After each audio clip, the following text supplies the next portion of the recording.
Il y a des histoires qui commencent mal et continuent mal jusqu'à ce que quelqu'un ait le courage d'arrêter le monde.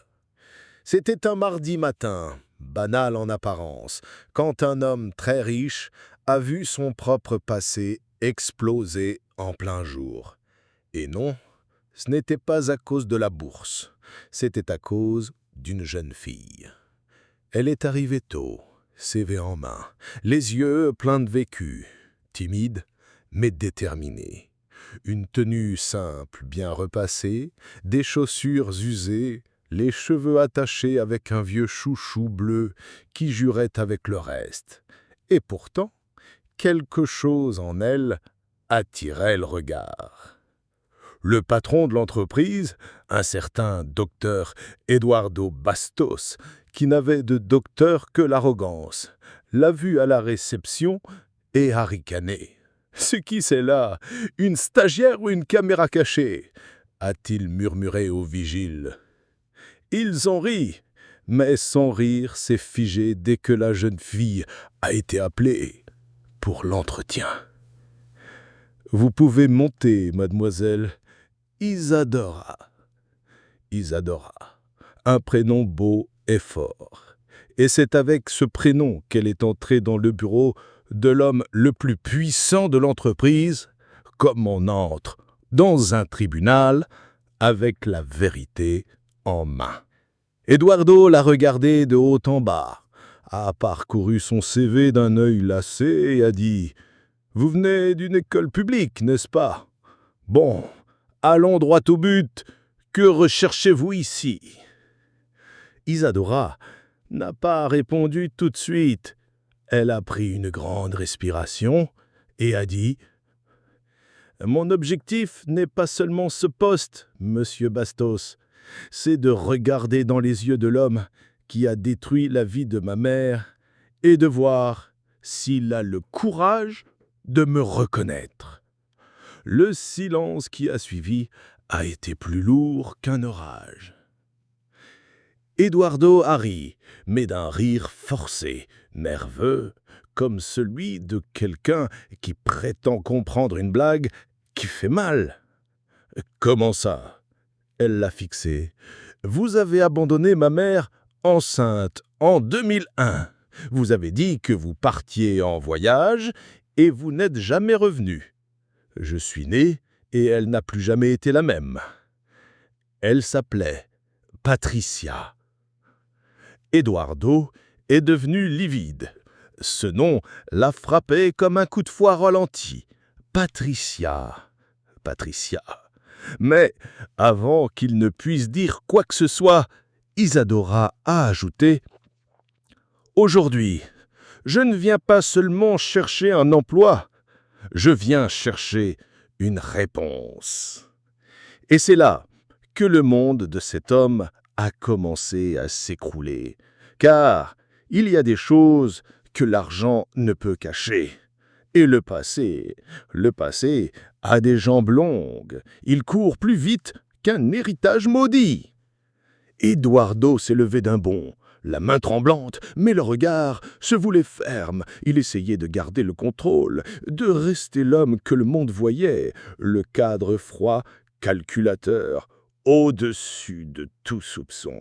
« Vous me confondez avec quelqu'un d'autre, mademoiselle. Je n'ai rien à voir avec cette histoire. » Isadora, avec ses 20 ans de douleur accumulée, n'a pas reculé d'un pas. « Elle m'a tout raconté, monsieur. Moi aussi, j'ai eu du mal à y croire, jusqu'à ce que je trouve une vieille photo et que je vois votre visage, jusqu'à ce que je lise votre nom dans un journal intime et devinez ce qu'elle avait écrit. Eduardo Bastos, l'homme qui a promis le monde et a laissé un vide. Il marchait de long en large, hors de lui. C'est absurde, c'est un piège, une tentative grossière d'extorsion. Il y a des gens qui paient pour inventer ce genre d'histoire, mais pas avec moi, mademoiselle, pas avec moi. » Mais ses yeux tremblaient. Il y avait quelque chose chez cette fille, un détail dans sa façon de parler, un pli au coin des lèvres, un regard qu'il avait déjà vu, qu'il n'avait peut-être jamais oublié, juste enfermé dans un coin sombre de sa mémoire. « Et si je faisais un test ADN ?» le défia-t-il. Silence.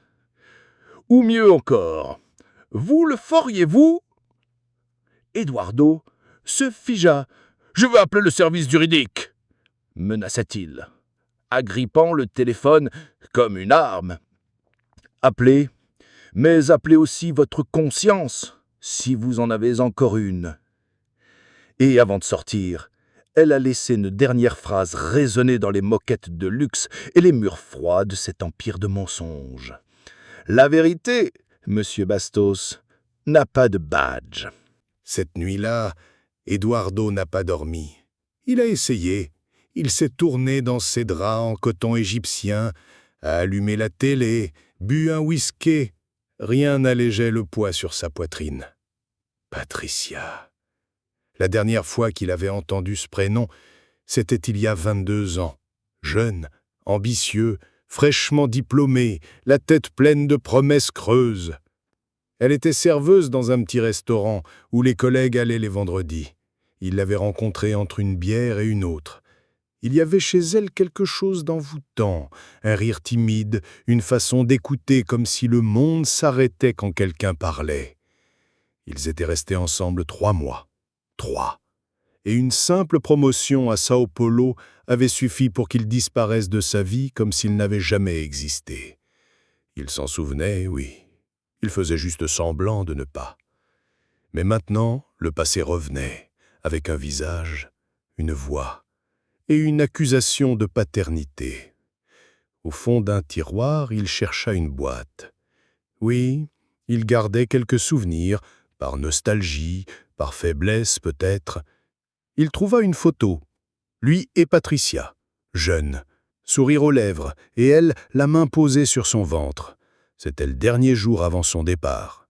Derrière la photo, écrit au stylo bleu « Si jamais tu reviens, je veux que tu vois ce que tu as laissé derrière toi. » La vérité, parfois, n'a pas besoin de frapper, mais quand elle entre, elle redécore toute la maison. Le lendemain, Eduardo arriva à l'entreprise. Différent. Costume plus sombre, visage fermé, silence dans l'ascenseur. Tout le monde l'a remarqué, mais personne n'a osé poser de questions. Isadora était là, comme si de rien n'était, assise à la réception, un livre en main, le sac sur les genoux.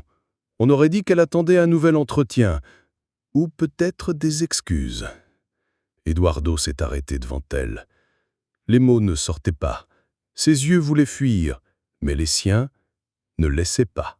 « Tu crois encore que j'invente tout ça ?» Il a regardé autour, l'a invité dans son bureau, a fermé la porte. « Tu veux de l'argent ?» Elle a éclaté d'un rire sec. « Si je voulais de l'argent, j'aurais porté plainte, fait un scandale, été à la télé. Je suis venu chercher quelque chose que vous ne savez pas donner, la vérité. » Tu veux que je dise quoi? Que j'ai été un salaud? Que j'ai fui? Que j'ai eu peur? Oui, peut-être que j'ai été tout ça. Vous avez été plus que ça. Vous avez été absent, un vide dans mon monde. Ma mère pleurait en cachette dans la salle de bain. Elle dormait avec son téléphone en main, espérant un appel qui n'est jamais venu. Eduardo s'est assis. Pour la première fois, pas en tant que président, mais en tant qu'homme. Et là, dans cette salle aux murs de verre, la vérité a commencé à s'infiltrer, comme une fuite d'eau qu'on ne peut plus ignorer. Eduardo convoqua une réunion avec le service juridique. Mais au fond, il cherchait autre chose, du temps. Du temps pour réfléchir, pour comprendre comment réparer une vie abandonnée. Pendant que les avocats parlaient de risques, d'images, de procédures, lui voyait autre chose. Le visage de la fille qu'il n'avait jamais prise dans ses bras, l'anniversaire qu'il n'avait jamais fêté, le mot de l'école qu'il n'avait jamais signé. « Nous conseillons de ne rien reconnaître sans test », dit l'un des avocats. Mais sa conscience disait autre chose. Il quitta la réunion, alla jusqu'à la réception et appela Isadora. Nous allons faire ce test. Mais avant, je veux savoir, qu'est-ce que tu attends de moi? Elle prit une grande inspiration.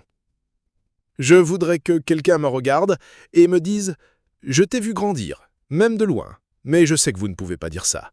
Alors, je veux juste la vérité. Le reste, je m'en occuperai. » Eduardo la regarda comme s'il la voyait pour la première fois.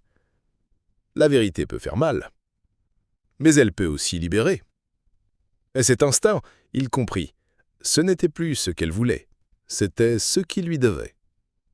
Et peut-être, juste peut-être, il n'était pas encore trop tard. Le temps a une manière étrange de nous rattraper. Parfois, il se manifeste par des rides, d'autres fois, par des mots écrits sur une vieille feuille pliée 3 fois, cachée entre des vêtements qui ne vont plus à personne. Cette nuit-là, Eduardo a ouvert la boîte de sa mémoire, tremblant de ce qu'il allait y trouver. Et il a trouvé. Une lettre, écrite à la main. Papier jauni, mais l'écriture de Patricia restait ferme, belle. Il ne l'avait jamais lue, peut-être parce qu'elle n'avait jamais eu le courage de l'envoyer, ou peut-être parce qu'au fond elle savait qu'il ne reviendrait pas. « Eduardo, si un jour tu te souviens de moi, sache que je suis toujours là. J'ai toujours ce sourire que tu disais aimer, mais qui sourit moi aujourd'hui. Je suis enceinte, et avant que tu penses que c'est évolué, non, c'était un accident, mais c'était avec amour. Je pensais à te chercher, mais j'ai préféré ne pas le faire. Tu as tout un monde devant toi. Moi, je n'ai que ce bébé. Il n'est pas encore né, mais il entend déjà mon cœur. J'espère qu'un jour, il entendra le tien aussi. » Eduardo tenait cette feuille comme si elle était vivante, comme si les lettres tremblaient, comme si les mots pleuraient tout seuls. Il pensa à tout ce qu'il n'avait pas fait, à l'occasion qu'il n'avait pas vue, aux premiers pleurs qu'il n'avait pas entendus, à des années passées à accumuler des primes, des trophées, des chiffres, pendant que, de l'autre côté, 2 vies se reconstruisaient sans lui. C'était étrange d'y penser à 60 ans. Un homme accompli, riche, respecté, mais sans racines, sans héritage émotionnel, car tout ce qu'il avait construit n'était qu'un château sans habitants. Le lendemain matin, il arriva tôt au laboratoire. Isadora y était déjà. Timide mais déterminée. Ils firent le test. Un cheveu de lui, un écouvillon de salive d'elle. Aucun mot n'a été échangé. Mais les regards ont tout dit. Eduardo la regardait avec une fatigue qui n'était pas physique. C'était de la culpabilité, du retard, de l'absence lourde, comme du plomb dans la poitrine. Avant de partir, il lui remit la lettre. « Je pense qu'elle t'appartient, pas à moi. » Isadora la lut, là, debout sur le trottoir froid. Et quand elle l'a fini, ses yeux étaient pleins. Mais elle n'a pas pleuré, pas là. Elle ne m'a jamais parlé de ça. Peut-être qu'elle ne voulait pas que tu m'attendes. Mais je t'ai attendu. Silence. La voiture est arrivée. Eduardo monta. Mais avant que la porte se ne referme, il a dit « Si le résultat confirme, je veux réparer, même si c'est trop tard. » Et il est parti. Mais à cet instant, il savait déjà. Ce n'était pas réparer, c'était reconnaître. 3 semaines sont passées. Eduardo faisait semblant que tout allait bien. Travail, réunions, événements sociaux, mais chaque pas qu'il faisait résonnait du vide de tout ce qu'il n'avait pas fait. Jusqu'à ce que le téléphone sonne. Le laboratoire. C'était confirmé. 99,9%. Isadora était bien sa fille. Il a raccroché lentement. Le monde s'est arrêté de tourner quelques secondes et tout ce qui semblait solide est devenu poussière. Le même jour, il s'est rendu chez elle. Un quartier simple mais propre. Petite maison, véranda avec des plantes, une vieille dame cousant sur une table en bois. C'était la mère de Patricia, la grand-mère d'Isadora. « Je peux entrer ?» La vieille dame le fixa avec un mélange de mépris et de surprise. Vous auriez dû entrer il y a 20 ans. » Mais elle a ouvert le portail. Le salon était rempli de photos. De Patricia jeune, d'Isadora enfant, de moments qu'ils n'avaient jamais vécus. Dans un coin, un coffre à jouets ancien. C'est là qu'il a entendu un son. Un jouet, une peluche qui, quand on appuyait dessus, disait « Papa, où es-tu » Il est resté figé. Elle a enregistré ça quand elle avait 5 ans. Chaque nuit, elle dormait avec ce jouet dans les bras. Elle croyait que si elle répétait « Papa » à cette fois, un jour il viendrait. Eduardo n'a pas tenu. Il s'est assis sur le canapé et a pleuré. Mais pleuré comme jamais. Ce n'était pas du chagrin, c'était du regret brut. Isadora est arrivée peu après. Elle l'a trouvé là, brisée. « Vous êtes venu. J'aurais dû venir plus tôt.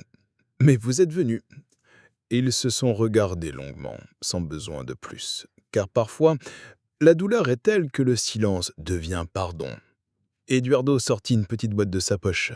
Un collier, simple, un pendentif en forme d'étoile. « Je l'ai acheté il y a 20 ans, à l'aéroport. Je comptais te l'offrir quand je reviendrai. » « Et pourquoi n'êtes-vous pas revenu ?»« Parce que j'étais lâche. » Elle a pris le collier, le mit autour de son cou, puis sourit. Un sourire douloureux mais sincère. « Alors maintenant, on commence par la fin. » Et à cet instant, ce n'était plus un nouveau départ. C'était le courage d'être là, même en retard, même dans la douleur, même brisé. La rumeur n'a pas mis longtemps à se répandre.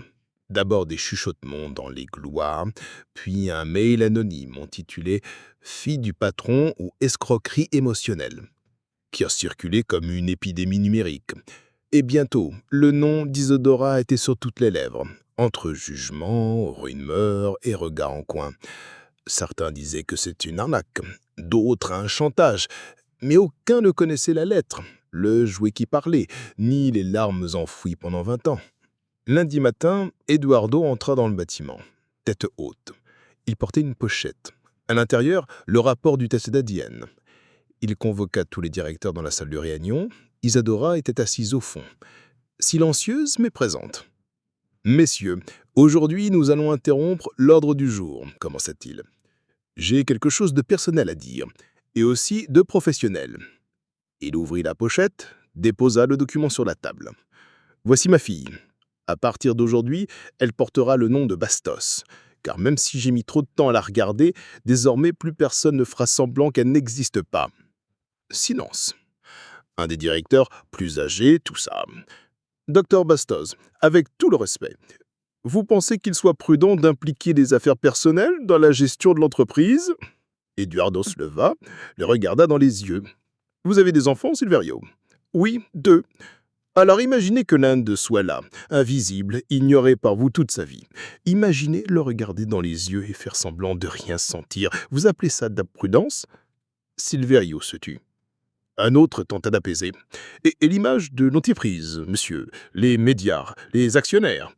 L'image de l'entreprise, quelle image essayez-vous de préserver? Celle d'un homme qui fuit ses responsabilités ou celle d'une quelqu'un qui tente, même tard, de faire ce qui est juste? Isadora respirait profondément. Là, dans cette salle remplie de costumes chers et de visages figés, la vérité est assise, avec un nom, un visage et un numéro de sécu. Eduardo prit le micro interne, appuya sur le bouton. « Attention, collaborateurs, ici Eduardo Bastos, j'ai une annonce à faire.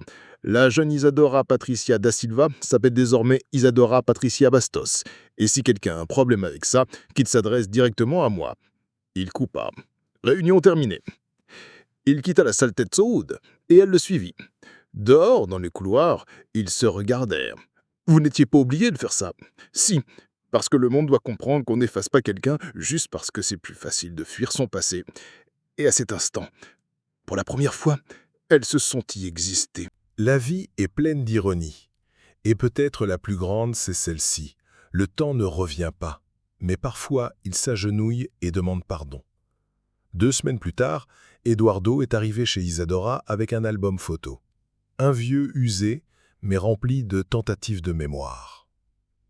C'est ce que j'ai de plus proche d'une enfance sans toi. Ce n'est pas grand-chose, mais c'est tout ce que j'ai. Elle l'a feuilleté doucement. Photos d'Eduardo en voyage, en discours, recevant des prix, toujours seul. On dirait que vous avez eu une vie entière. Et moi, j'étais juste une note de bas de page oubliée. Peut-être. Mais maintenant, je vais écrire un nouveau chapitre. Avec toi dedans. Le même jour, il l'emmena visiter la tombe de Patricia. Un cimetière simple, avec un arbre aux feuilles sèches à côté.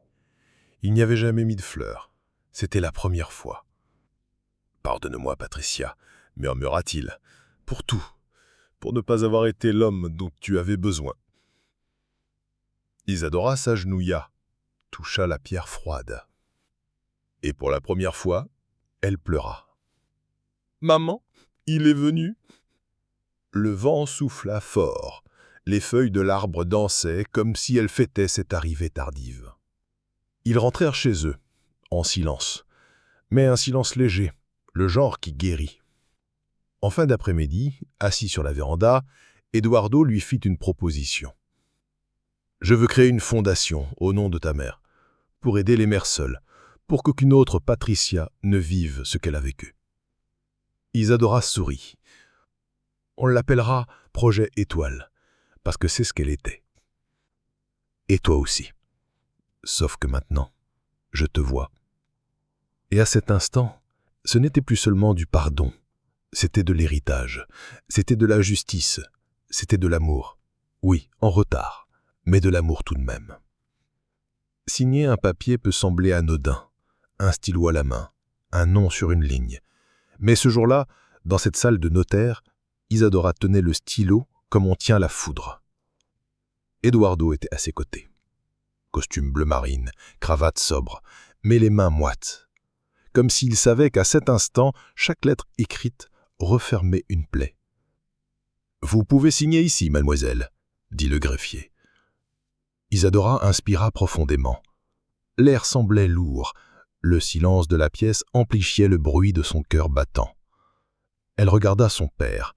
« Vous en êtes sûr ?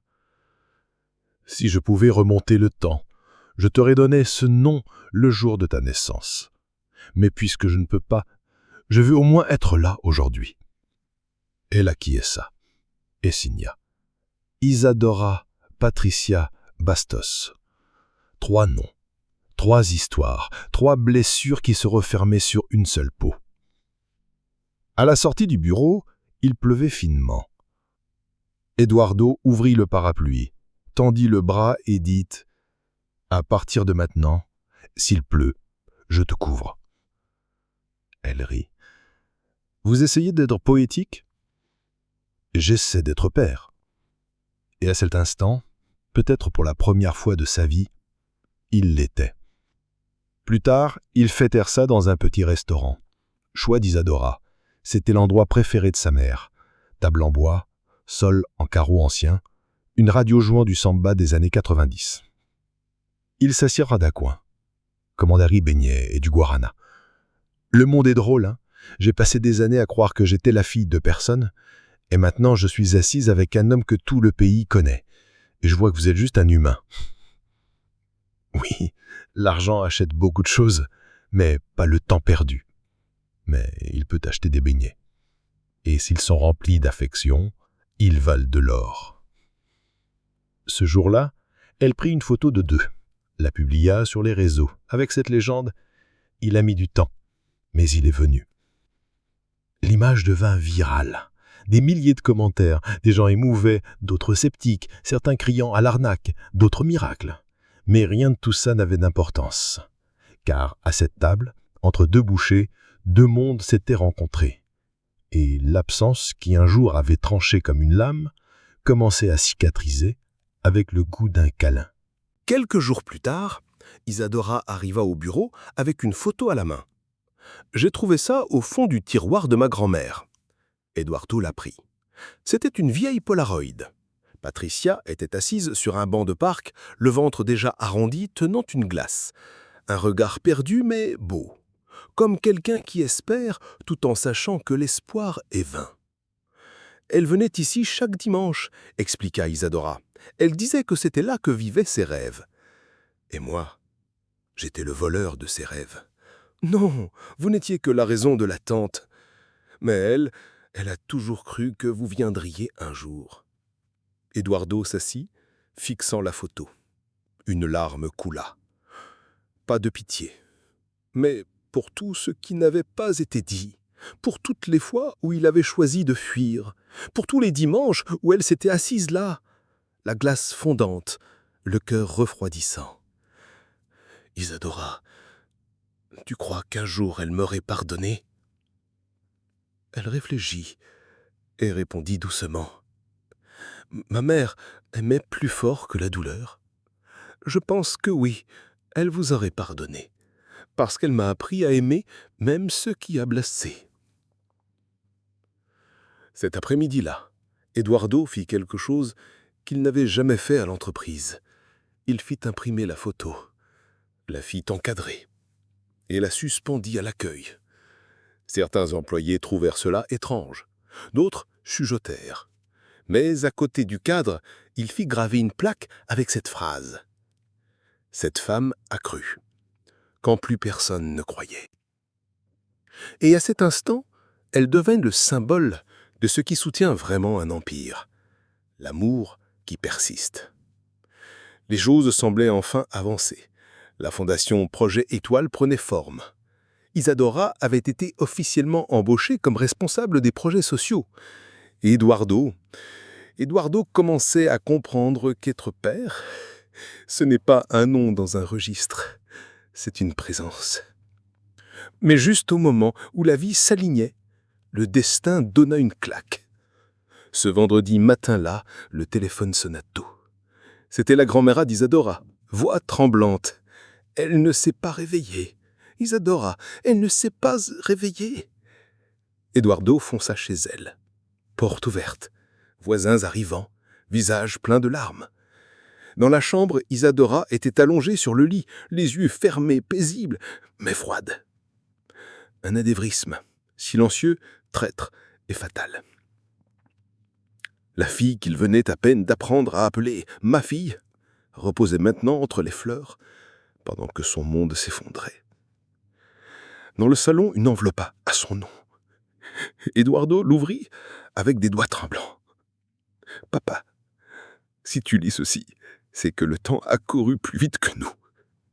Mais ne pleure pas pour moi. Je suis parti en paix. Je suis parti en sachant que j'étais aimé. Et ça, tu me l'as donné. Merci d'être venu. Tu es arrivé. Mais tu es arrivé. Avec amour, Isadora. » Eduardo tomba à genoux. C'était la première fois que le mot « papa » avait un vrai poids pour lui. Et c'était trop tard. Même tard. C'était vrai. Le deuil est étrange. Il ne frappe pas à la porte. Il entre, doucement, enlève ses chaussures et s'assit sur le canapé du cœur. Il reste là, et parfois il ne repart jamais. Après les funérailles d'Isadora, Eduardo ne rentra ni chez lui, ni au travail, ni à la fondation.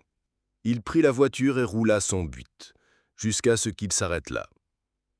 Ce vieux parc, celui où Patricia aimait s'asseoir, manger une glace, écouter sa radio et rêver l'impossible. Fin d'après-midi.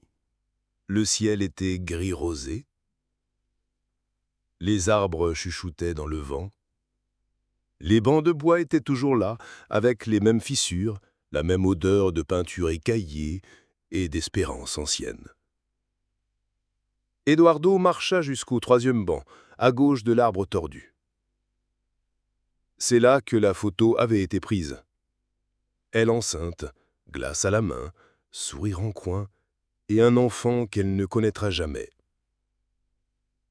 Il s'assit, sans hâte, le veston froissé, les yeux cernés, dans les mains 2 fleurs, une blanche pour Patricia, une lilas pour Isadora.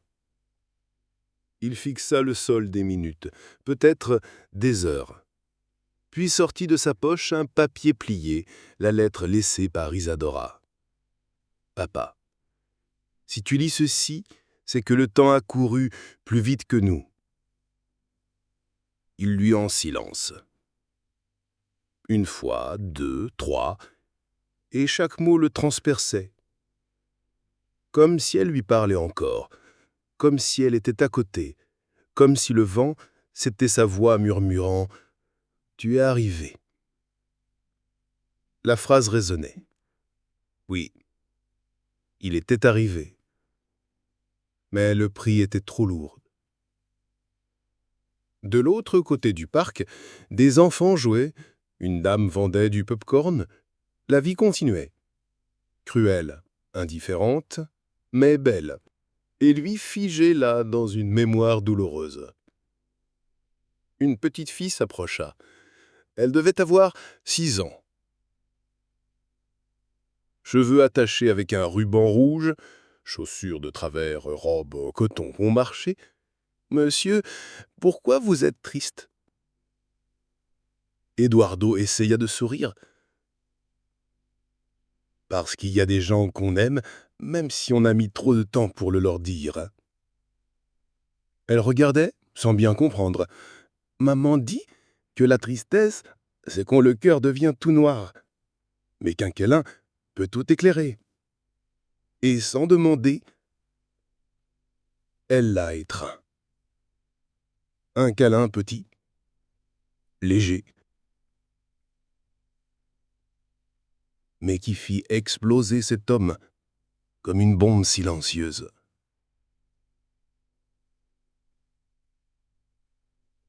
Il pleura, là, au milieu du parc, sans honte, sans barrière, juste la douleur. La fillette lui donna une sucette colorée et sourit. « Quand je suis triste, je mange ça. Vous pouvez le garder. » Eduardo accepta. La sucette avait le goût d'une enfance jamais vécue, d'un amour qu'il n'avait pas donné, d'un amour bref, mais vrai. Avant de partir, il sortit un carnet de sa poche et écrivit à la dernière page « Patricia, je n'ai pas été l'homme que tu méritais. Je n'ai pas été le père qu'elle méritait.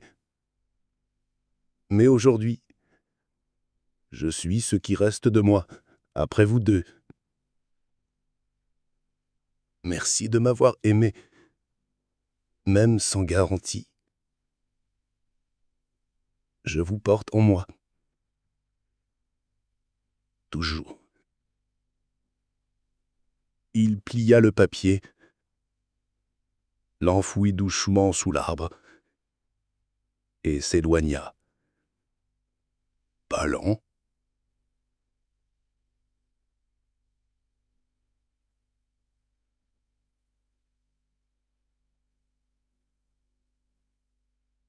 Tête haute.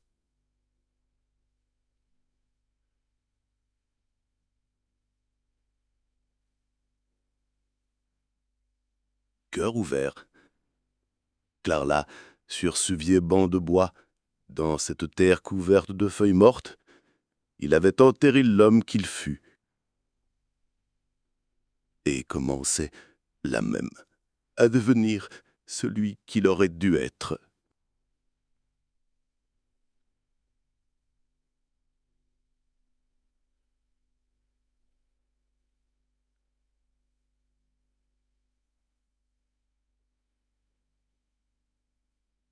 Toute la ville en parlait. Le magnat Nardo Bastos a fondé une organisation en l'honneur de sa fille, mais peu connaissait l'histoire derrière la plaque, le bâtiment, le nom. Le siège du projet Étoile fut construit sur un terrain qui abritait avant un entrepôt abandonné, sale, vide. Le même que des années plus tôt, Isadora passait en allant à l'école, disant à sa grand-mère « Mamie, un jour, je travaillerai dans un endroit bien comme ça, avec jardin et fenêtres en verre. » Maintenant, cet endroit existait et il était à elle. Enfin, à toutes. Le projet Étoile proposait un soutien psychologique, éducatif et juridique aux mères seules aux jeunes femmes abandonnées, aux enfants vulnérables, financé entièrement par Eduardo, sans pub, sans ego, juste une dette d'âme. L'inauguration était simple. Sans journalistes, sans célébrités, juste des gens ordinaires, ceux qui comprennent la valeur de l'invisible. À l'entrée, un mur de verre affichait des photos de mères et leurs enfants. Au centre, 2 plaques en bronze, Patricia Hélène da Silva et Isadora Bastos. Sous leur nom, gravée de sa main, la phrase « Elles furent lumière, même quand le monde avait choisi l'obscurité ». Ce jour-là, je monte sur scène, sous les arbres. Des enfants jouaient, le vent soufflait, le café chaud et le pain au fromage embaumaient les lieux.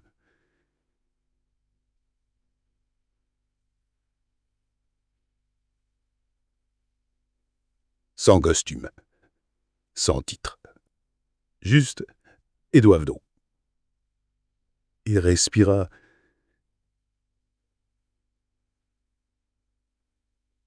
Et par là, j'ai bâti les empires, reçu les prix, été en couverture de magazines. Mais rien ne me rend plus fier que d'être ici aujourd'hui.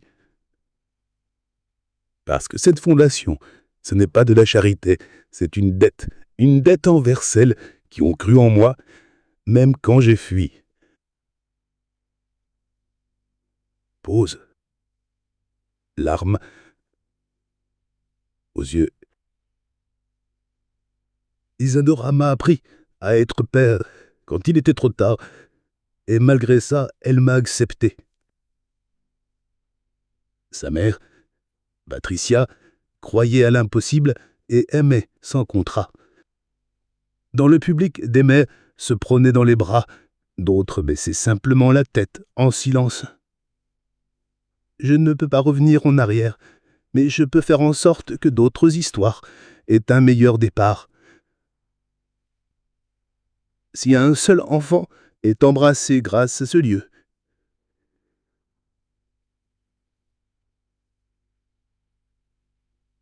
ça aura valu la peine. Applaudissements sincères. À la fin, il marcha jusqu'au jardin où un cerisier avait été planté. À ses pieds, une plaque en bois. Ici pousse ce que l'absence a tenté de tuer. Et ce jour-là, même le ciel semblait pleurer doucement. Les dimanches d'Eduardo avaient changé de rythme. Plus de réunions, plus de jets privés, plus de café avec des PDG. Chaque dimanche, il faisait le même trajet. Se lever tôt, passer chez le fleuriste et marcher jusqu'au parc où Patricia avait l'habitude d'attendre. Il s'asseyait au même banc, pas seulement par nostalgie, mais par respect. À côté du banc, une petite statue de bronze. Une jeune femme souriante, robe simple, cheveux attachés, une étoile sur la poitrine. Isadora. La mairie autorisa le mage après que le projet Étoile ait aidé des dizaines de jeunes femmes et personne ne protesta. C'était comme si toute la ville voulait cette réparation. Sur le banc voisin, une inscription gravée par Eduardo lui-même. Pour ceux qui arrivent tard, mais ont eu le courage de ne pas repartir. Un jour, un garçon s'approcha, 8 ans environ, curieux.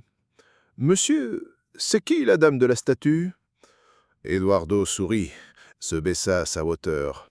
« C'est ma fille, et c'était aussi ma professeure. »« De quoi ?»« De vie. » L'enfant resta pensif. Elle était gentille. Elle était lumière. Le garçon acquiesça et repartit jouer. Mais il se retourna et dit « Ma maman dit que la lumière ne meurt jamais, elle change juste d'endroit. » Eduardo ravala ses larmes. Ce soir-là, il resta jusqu'au coucher du soleil. Quand le ciel devint orange et violet, il sortit un carnet de sa poche et écrivit à la dernière page « Ma fille, tu n'as pas vécu longtemps, mais assez pour me changer à jamais. Je te porte dans chaque décision, chaque geste, chaque silence devenu parole. Merci d'avoir existé et de m'avoir fait exister. » Il ferma le carnet, respira profondément et rentra chez lui, pas avec de la culpabilité, mais avec une absence propre, une absence pleine d'amour. Et tu sais, il y a des gens qui arrivent tard, mais qui ont le courage de rester. Et parfois, rien que ça, c'est déjà de l'amour. Et toi, est-ce que cette histoire t'a touché aussi? Alors, dis-moi dans les commentaires, clique sur « J'aime » si quelque chose a vibré là-dedans, et abonne-toi pour ne plus jamais manquer ces histoires que la vie cache, mais que le papier riche raconte.